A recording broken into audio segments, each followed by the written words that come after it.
Hey, baby, can you turn the light on real quick?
The places I've been, the people I met, God was right there by my side.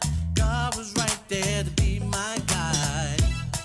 The choices I made, the things I've done, God was right there by my side. I didn't know much about you.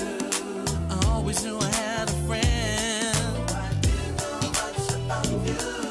Always knew I had a friend. I didn't know much about you. I always knew I had a friend. I didn't know much about you. Always knew I had a friend. The places I've been, the people I met. Good. Got my man in the studio with me, my man D. Hey, buddy, how you doing? You doing good? Man, I love it. Glenn, can you hear me, brother? I sure can. You look good. Awesome. Yeah, always look good. Oh, man, listen here. I'm going to make a couple of adjustments and we're rocking and rolling. Yeah, there it is. Ladies and gentlemen, listening to the dynamic sounds of my man Carl C-Man Anderson as he's doing this thing. As I mentioned to you earlier, and I promised you all, we were going to have a conversation for a little bit about bullying. And, of course, in this age of stop the violence, bullying is a major component of this campaign, Stop the Bullying. And online with me right now, as you all can see his picture on the screen from our Skype. And somewhere in who knows where, North Carolina, I got my main man right out of, as we say in D.C., Southeast. Product of Anacostia High School, Susie Junior High, and Kimball Elementary. And don't ask me why I said all those things, because it just means something to some of y'all listening. Ladies and gentlemen, I want to introduce the summer, present the other, someone that I interviewed before, my man Glenn Sutton. Glenn, welcome to the Roland Brother Grimes Show, man. Hey, man, thanks for having me. Glad to be in no place I'd rather be than right. As they say, no place I'd rather be than right here, right now. Right here. All right, look here, man. Today I just did a PSA for my folks up in Syracuse, New York, Okay. where they're dealing with a lot of violence and probably as much as any city right now per capita. Right. And in doing that, it brings me to the realization that the violence starts somewhere in the home. It starts someplace in the neighborhood. It starts somewhere on TV, somewhere in the music, where we get the idea, the concept that the best way for us to handle things, whether it's a conflict or whether it's a jealousy situation, whether it's road rage or whatever, one of the best ways to do it is to pull out a pistol and shoot somebody. That's But right. sometimes, long before we get there, we have these encounters, especially in school. And you and I talked about it, and I said, hey, man, in the past I said to you that, I'm real afraid that we're going to create a nation full of softies. So if we don't have some fist fights along the way, how we know to defend ourselves. But Right. you said to me that that's one thing when it's a mutual scrap. It's another when you're being harassed, intimidated, and Exactly. and basically pissed on by somebody. So real Exactly. quick, man, when you say bullying, man, how do you define bullying for the people? Okay, now this was bullying. Anytime when you have one person, male or female, when they overpower a person like over time. And let me explain that. I had one of my neighbors, and she was telling me that her son was being bullied, but actually he wasn't. He only got into a fight one time. But bullying is when one person overpowers a person over time. So that's the general kind of like definition for it. So it's ongoing. It's consistent. Yes, Ongoing. yes. It's not just a one-time scrap. Right, It's when they continue to leverage their weight against you over time. right. Now remember that's physical, and then you have your verbal bullying too. But it has to be over time. Now you experienced this when you were younger, man, and you also Yes. talk about it in your writings. You talk about it in your speeches. Share with the Yeah. folks who may not have heard those stories. Well, mine started in middle school, and anybody that know me, I struggled with school throughout my school year. And so when it got to middle school, now I'm gonna call a person's name. This is not the person's name. Mm-hmm. The guy that bullied me was Chuck. Chuck was, and I ain't gonna tell his name anyway. Chuck was this big guy, real big, and every day he's always trying to find me. And every time we had gym class, whatever, they closed that door because at that time we had a female gym teacher. And when that door was closed, oh man, it was on. Wow. Man, Chuck would come in there with these, Chuck, he was a big guy already. Mm-hmm. He come hit me, boom, boom, boom. And this went on for about almost 3 years, up 2.5 years to be exact. And Roland, those years was the most miserable years of my life. It was terrible. So it was like living a horror movie. All right, so for the people, share the kind of physiological effects it had on you. Did you have knots in your stomach? Did you wake up at night? Did you have, the chest beating hard? Talk to us. Well, this how that I can describe it. Every morning when my mom and dad tell my brother and I go to school, Mm-hmm.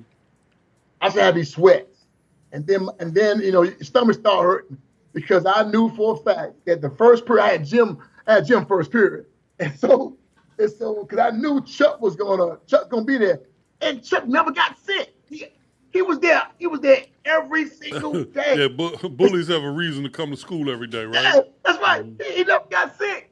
And here's one thing that I had, because I had perfect attendance from the 7th grade to the 9th grade. I missed no day. Now remember, Chuck wasn't sick, and I'm there every day. Wow. And this horror went on every single day. And I wish I could have told somebody, but I was just so scared. And so sometimes as kids go to school these days, they have to use their mouth. That's why I tell educators, please be on the lookout. Look at the kids' eyes. Look at anything that may be kind of different. And once you do that, that will give you some kind of insight, because it's gonna take everybody. Teacher can't see everything. So the teacher and other students gonna have to kind of like work together. Right. Now, you may hear me munching a little bit here at I see you eating. here at E-Life Media. We're connected to Everlasting Life Restaurant, and we call it the Hospital. And one of the things we're supposed to do is eat while we're on camera sometimes, so that everybody can see how good the food is, and come on down and visit us here at 9185 Central Avenue, Capitol Heights, Maryland. No disrespect. This is a new genre. This is a brand. Hold on, let me make sure everybody see me on camera. This is a new genre. This is a new genre of media, TV, and radio where we eat good food and healthy food on TV. And if you haven't noticed, Glenn, did you see me slimming down, man? Yes, man. You getting down, man. I'm on a product. I'm on a product. Oh, I was getting ready to come to you. Okay. All right, so I'm coming because I'm checking you out too. But pretty soon, man, I'll be skinny enough to slide through seaweed like an eel, baby. But Glenn, man, you doing your total life changes, man. Talk about it. Total life changes. Total life change that changed my life. I was doing a stop bullying show in Las Vegas at Caesar's Palace. Man, it was off the chain. And after I finished the show, I was so wore out. I've never been that tired in my life. So my wife called me. She said, "How was the show?" I said, "The show was great, but I'm just too weak." And so a good friend of mine, a Fairfield State alumni, she was advertising her total life changes. And I called her. I said, "I need something because there's no way I can keep my stop bullying show going on the way I'm at, the way I am." So she turned me on to the products and that detox tea. Oh my God. Man, that detox tea, let me say this here, that detox tea will cause you to lose at least 5 pounds in 5 days, 5 or more pounds. And if you ever get that NRG, oh my God. Because I was coming home tired, wore out like probably everybody else from a hard day's work. And when I started taking that NRG with that tea, but I mean, now what happened was I started July the 6th. Right. Now, and I lost 26 pounds. I saw you, man. Man, I'm telling you, man. See, my wife looking, Bob, and it's off the record. Uh-oh, talk to me. So, my wife been looking at me, right? Right. Like I'm Denzel Washington, right? You know what I'm saying? I'm walking. Listen, well, see, she don't know. I grew up with you. You was a pretty chocolate brother. Oh, yeah, that's right. But you getting that back now, huh? Hey, listen, and see, and also what it did for me personally, and other ladies, when you slimming down, it builds your self-esteem up, your confidence up. I'm walking around the house with no shirt on. I'm saying, I'm going outside. Listen, I'm going outside with no shirt on. My wife said, "What you doing outside with shirt on?" But anyway, these products have literally saved my life. I'm not saying that it's supposed to do that. It did. Because reason why, because it helped my wife, helped my son, and I'm trying to get my daughter on it. And so my whole family, we own this thing, man. And I'm seeing even my son. My son is slimming down. He's a big lineman. And he's slimming down. And one thing I've noticed, and this guy came to me, told me he's from Africa. He said, "Mr. Sutton," he said, "you Americans," he said, "y'all are fat." I said, "What?" He said, "Y'all are fat."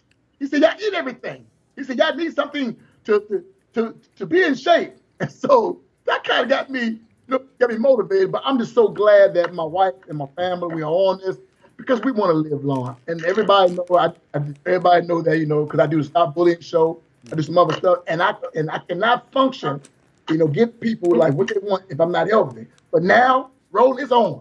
Man, it's on. And one of my goals is, you might help me out, one of my goals is to really hit all the middle schools in D.C. area. Mm-hmm. Because it's always good to go back to your roots. Yeah, well, it's best to go back to roots when you leave, and you left. So that's a good thing. And so going back to a couple of things that you said, number one, I still have a couple packs of my ISO tea. Yeah, man, I still have a couple. No, obviously I wasn't using it. That's why I still got a couple packs. Oh, yes. So I am I had some digestive type things I needed to work out. Right. And in the process, certain things was really irritating my digestive system. So I'm starting to get that balanced out a little bit now. So I'm starting to reintroduce certain things back into my diet, and that's one of the reasons why, I'm starting to find a friend of mine came in today and was like, "Oh, you're getting so small." Now you got to understand, small in the world of Bubba Grimes. Small means 325 in my world. At 325, 325, I can wear a 2XL. At 300, I can wear a 1XL. So small to me is still huge, as you remember, in most people's lives, man. But the second thing is you mentioned going to Vegas and doing Caesar's Palace. Now, tell us some of the venues and some of the states, cities that you've been in with your Stop the Bullying campaign. Like I said earlier, I've been to Vegas. Vegas was a little bit different from all the ones. I went to Vegas.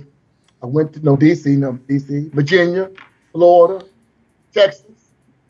I'm going to California in next month, and I've done a lot in North Carolina. Right. And I have I got 2 shows in Atlanta in November and December.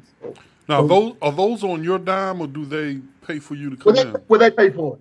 Okay. They pay for it. Now for the start, like 3-4 years ago, that was on my dime. Gotcha. It was very expensive. My wife said, "Hey, you motivated, but remember this stuff is costing. I think anytime when you have a dream, it's going to cost you something to get it started."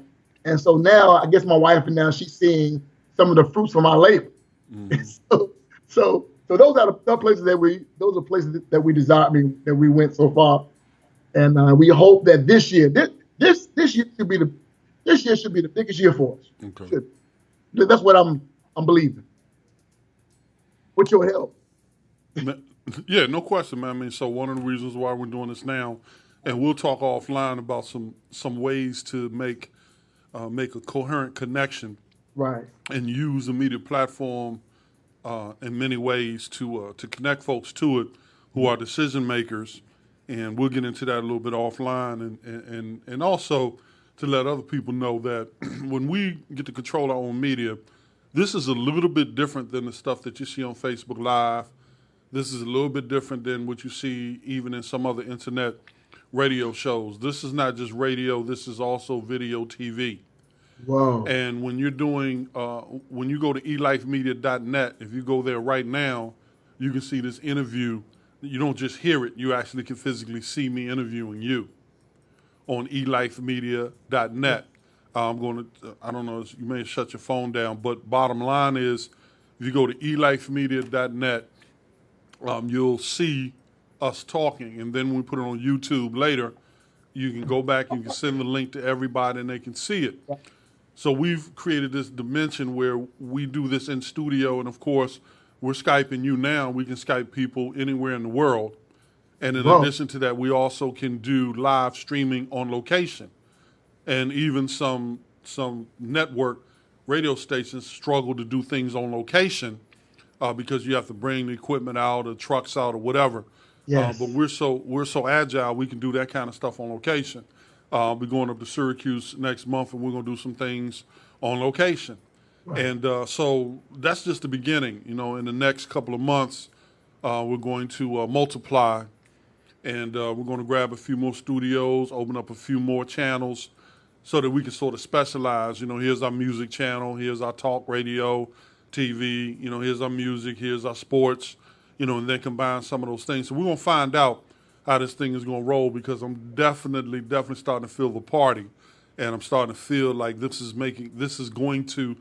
starting to make a difference, and it's going to make more of a difference. If you ever go on eLife Media YouTube page, we did over 1,000 interviews, different segments of shows in 1 year.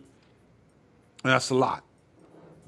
So I helped produce and engineer 1,000 shows. We've had many local people in the D.C. area, but we've had nationally recognized people like Bruh Man from the Fifth Floor, Michael Collier, Michael Collier, the comedian, of course, Chris Thomas. But we've had Tamar Braxton in the studio. We've had people like Tony Terry, the musician, call in, and on and on. And of course, every time Parliament Funkadelic is anywhere nearby, I get to go in and I get to capture them in some form or fashion. I have right now I have a blank check with them in some ways, where they leave me a couple tickets for every show that they do. Finally, I've arrived because I'm a P-Funker. So, the thing that we're doing with these folks is trying to help them educate, and in this conversation with you, Right. you're helping to educate folks about this concept of bullying and how to respond to it today. Right. We want to connect that with Stop the Violence. We want to connect that with the music industry. We want to connect that with sports. We want to connect that with the medical industry. Because one thing that all of us have in common is we're human beings. Yes. And every human being is going to experience everything that every other human being is experiencing. When I see Johnny Gill, he's like, look, man, I'm going to go see my mom. XYZ happened. Hey, I came out to get some food. I took her some cake. So I'm listening to this brother, and I'm like, wow, I just had to go through this with, one of my parents, that you're dealing with right now. So none of us live in none of us have a rose garden experience every day of our lives. Right. But as we talk about, and I'm going to turn this back over to you, walk us through this, your current version of the Stop Bullying campaign. When you come into Sousa Junior High School, when you come in there, what is it that you're going to do when you walk in? Well, usually when I walk in, I've been gone from there for like 30-something years, and because my bullying it started there, matter of fact, I was there about 3 or 4 years ago. You probably know. Yeah, I remember. Along with Stacey Ladisong. She did a wonderful job with me, and so matter of fact, I won't throw the subject off, but this is what she said to me. She said, "Glenn, you won't believe it." I said, "Yeah, well, go ahead." She said, even when I was singing, in D.C., she said it was one girl, and I think her name was Angie, and she said always bullied me. She said she did that over. She said she did it over and over again. But here's the thing: is most times a person is bullied, they can go. Even though they older or we older now, they can go. They talk like they happened like yesterday. It's same as mine. But with my Stop Bullying show, it's called Lost Dream. It's a 45-minute show, and it's action packed. Soon as that show starts, it starts. And so what we do, we hold everybody accountable. Bully, the bystander, and the victim. And see, the audience don't know. Say that again: bully, bystander, and victim. Yeah, the bully, the bystanders, and the victim. Those three people we hold accountable. See, the audience don't know that when they come, when the kids come in and they sit down, they don't know that they're gonna be a part of the show. So they're gonna be in my shoes now. They're gonna be in my shoes just as I tell my story. And so we add a lot of theatrical music in there. So it becomes real. And so what I do, this is what I do. What I do, but even before I go on stage, I try to go back to that middle school feeling. I go right back there. And so as I'm looking out now, as I'm looking out, I don't see just this kid. I see Chuck. I see all the laughter, because people don't understand the bully is one problem. Now you get into another problem with bystanders. Bystanders are people that just stand around and kind of edge the bully on. See, back in our day, they didn't have cell phones. Now they'll pull a cell phone out and they'll record it. They will upload that. It'd be all over social media of somebody's demise. And so that's why when it comes to our show, I give it everything I have. So so I try to make an imprint on it inside their mind and their heart, how the effects of this is. Because I had a bad, and you probably didn't know this right here, because I had a bad reading problem and math problem. And they put me in these kind of special ed class, and they these words. Now Chuck just called me this: dumb, stupid, ugly, and fat. Those are the 4 words that I heard almost every day. Words do hurt. And so along with the hidden and all that, and then being in that special ed class, man, it was terrible. And so I know how a child feels. So when I'm doing the show, that's what comes out. Some of those scars. Those scars don't leave overnight. So in our 45-minute show, high intense, our goal is to try to tell the kids how important it is to stop bullying, and especially if you're a bystander, don't just stand around, because it's not you. So you said bully, bystander, and what was the third component? The victim. Okay. The victim. Yeah. See, usually what happens is the bully bullies the victim so bad that he or she, they're afraid to say anything. And so all that fear is inside. That's why a lot of our kids, they start going to like suicide.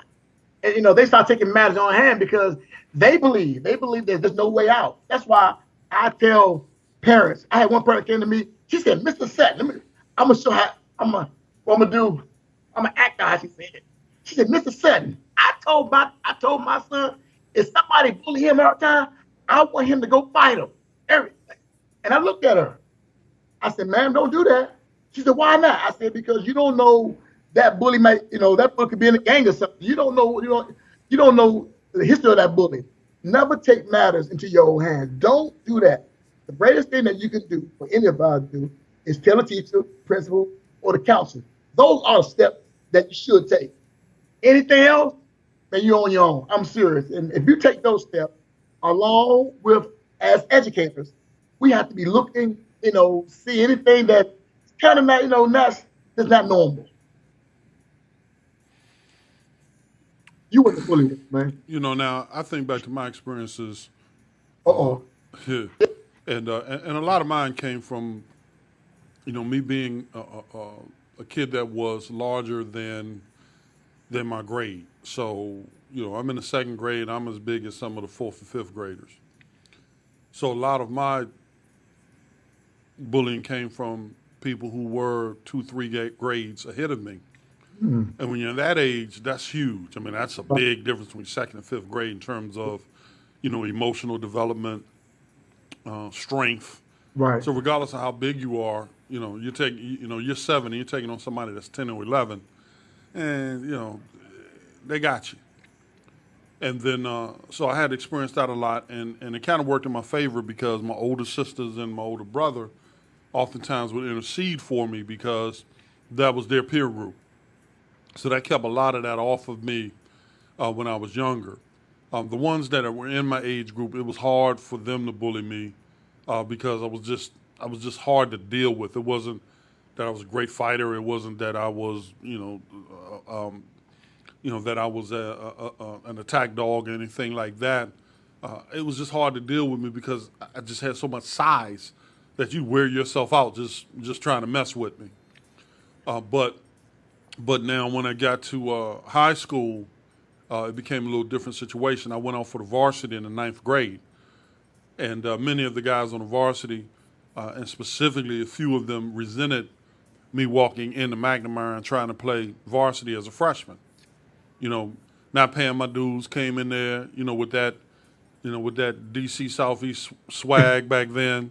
I'm funking, I don't care, I'm talking trash. Doing what I do because it's football. We're going to handle this on the field.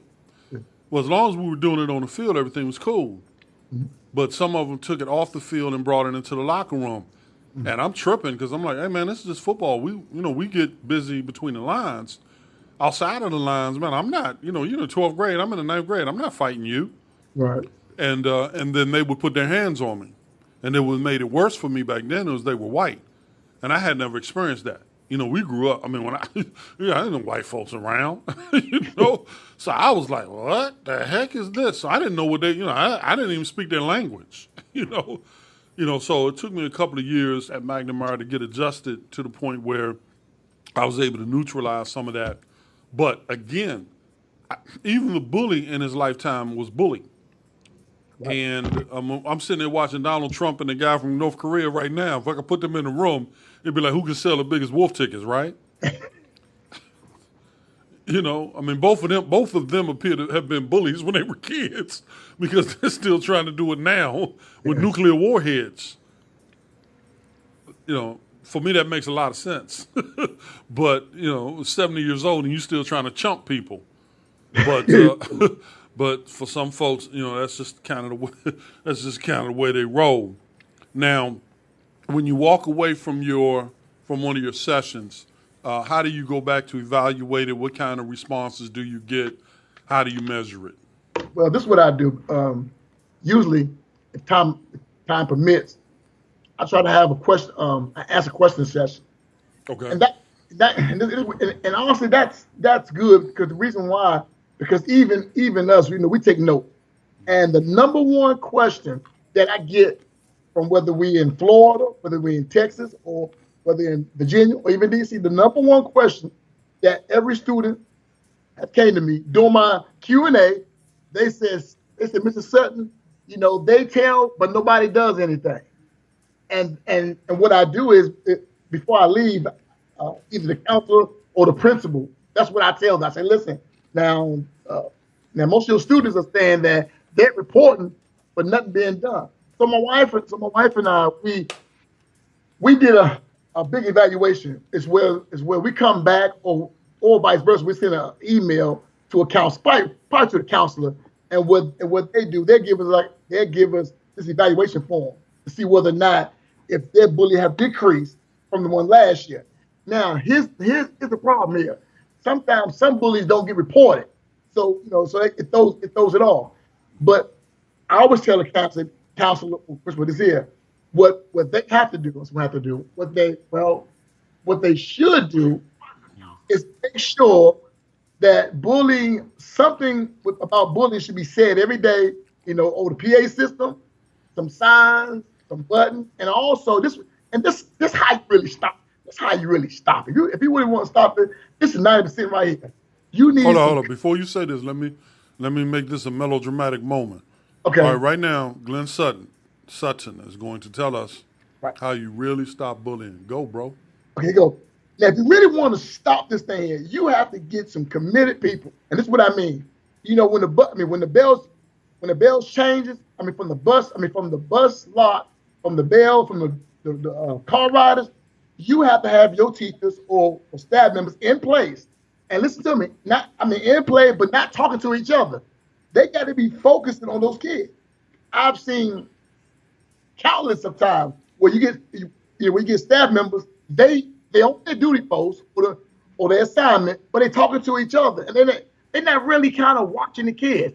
That's why, and everybody know this here, whether you're North Carolina, every school I've went at, every school that I worked at, they know when them kids come off the bus, Bubba, I'm looking right at them. I'm looking right at them. Even in the hallways, I'm looking right at them. Because as a teacher or as an educator, we have that sense called the intuition. Mm-hmm. We said we should sense something that's wrong. We should. And if you don't, you might be in the wrong field. Usually bullying happens on the buses, the cafeteria, the bathroom, especially in the gym classroom. So that's why you have to have a great relationship with other students. You know what I'm saying? And so if they do that, usually on a consistent basis, your bully, I'm telling you, man, it would decrease. But if you don't do that, you may have some big problems. And every school think that this thing can't happen to them. You remember about 7 years ago when that bully guy came in? It was kind of about high when he came and shot by everybody. See, that was pressure over time. And the bad part about that one is that people knew that this guy was being bullied. But guess what happened? Nobody did nothing because they played. That's on him. And all those lives are gone. And when you did, when you did, you was over with. So I always tell my students, I said, some of them say this here, well, Mr. Set, I don't want to be a snitch. I said, no, you're not a snitch. You saving somebody's life. You saved somebody's life. So I try to have a great relationship, that good, a great one, because I want them to come back to me, say, Mr. So-and-so, being bullied. So I can go investigate. But Bubble, Rope, they got to be committed. They have to be committed. If not, tragedy is right at the door. What kind of tie-in or buy-in have you received from the educators once you're there? When you leave, what kind of responses are you getting from them when you make those kind of suggestions? Oh man, well, this it's kind of both ways. See, doing the show, I call it doing the show, but it's not a show, but that's what they, I don't mind as they say this. It's good. Doing the show, they really involved in it. But the thing is that, when the show leaves, can you continue on what we planted? That's it.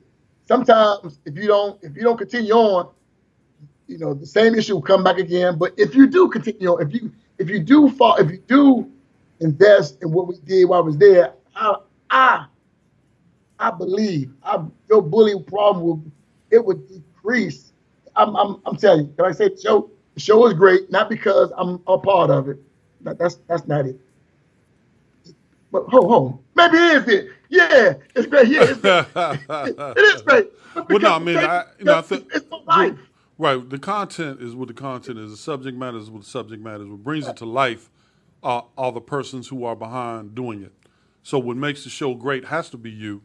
Yes. It's not we're not, it's not a self-aggrandized situation. No. Someone came to me earlier and they were having a conversation with me about the Roland Grimes live show on stage.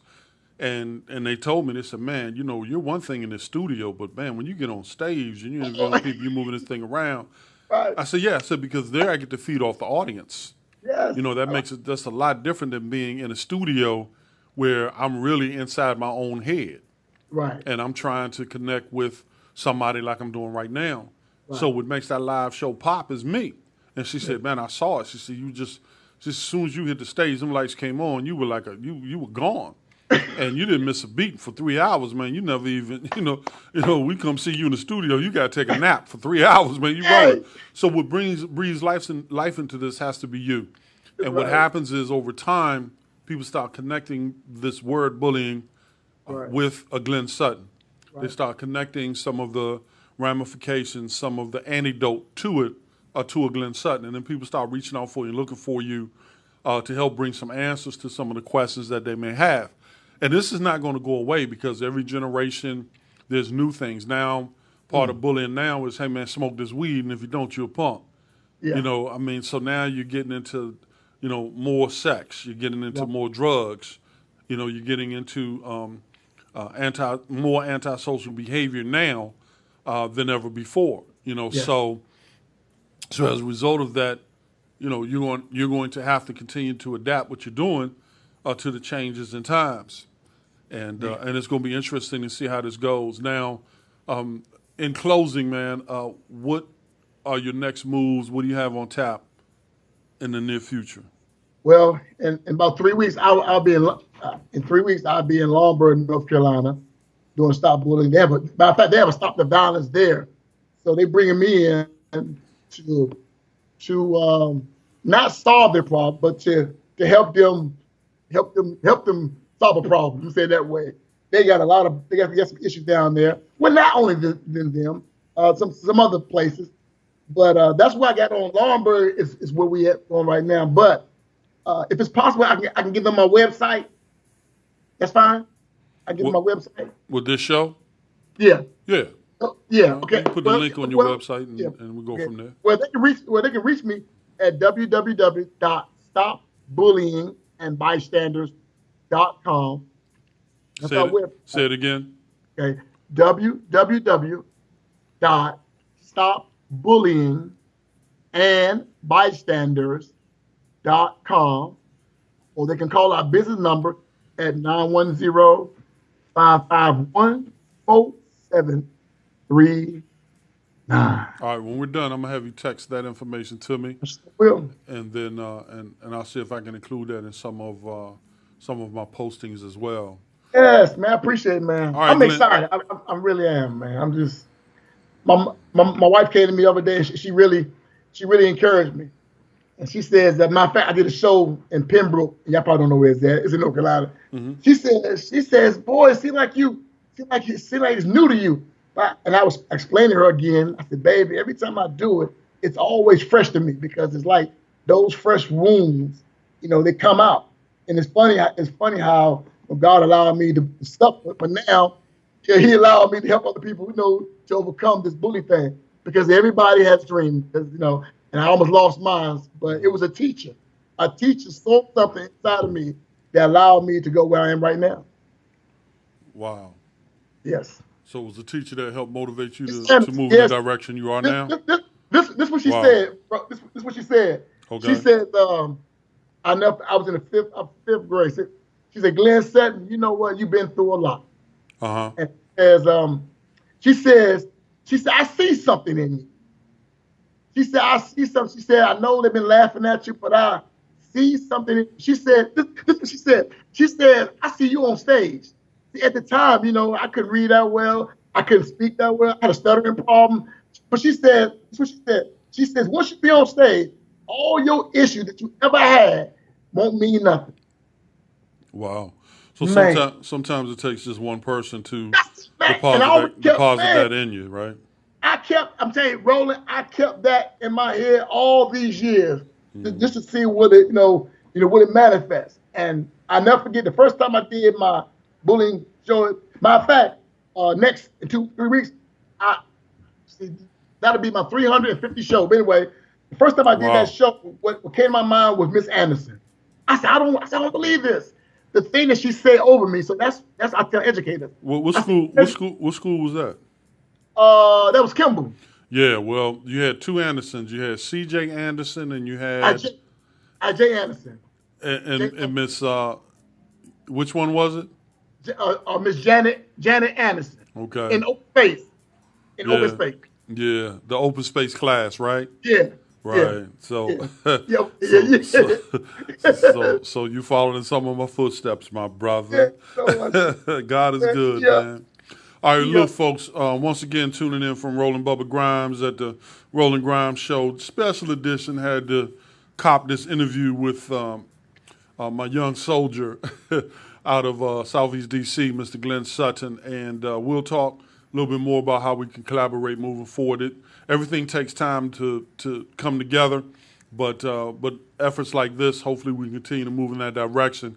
What I may do in the future also is include you in some of the conversations that we're going to have about stop the violence and the aspect of bullying in that, so that some other folks can catch up with you and vibe on your stream. Once again, folks, thanks for tuning in here. Get ready for a 6:40 evening show coming up on elifemedia.net at the top of the hour, 8 o'clock p.m. Eastern Standard Time. I'm going to take us out again with my man C-Man Anderson out of Washington, D.C. area. And I want to tell you again, Glenn, man, thank you for joining me. It's an honor to have this interview with you again. It was 2 or 3 years ago when we first sat down. And here, as they say, here we grow again. That's right. But, man, you did the one thing you were supposed to do. You stuck with it. You said it's going to cost you something when you're pursuing a dream. And I'll up the ante. It's going to cost you everything. Okay, oh my God. When you're pursuing a dream. And already cried, boy. Oh, Lord. And all you're hoping for, man, is that you have a mate that's willing to allow you all to go through the losses and gains. And if you have that kind of person in your corner around your dreams and you're around hers, then that makes a big difference. And it's not an easy thing. You know, it definitely is not an easy thing to get into someone else's dreams that much. But once you do it, it actually brings your relationship even closer, because you go through those valleys and hills and valleys together. Man, boy, you preaching, bro. I do a little some of that. Hey, my man, Glenn Sutton, love you, brother. Glenn, can you hear me? Yes, sir, I hear you. All right, love you, brother. We're going to take it on out of here. Stay tuned, 6:40 evening show. It's 8 o'clock p.m. Glenn, talk to you soon. Keep up the good work, bro. Thank you, man. Appreciate you. All right, now. I always knew I had a friend. Always knew I had a friend. The places I've been, the people I've met, God was right there by my side. God was right there to be my guide. The choices I made, the things I've done.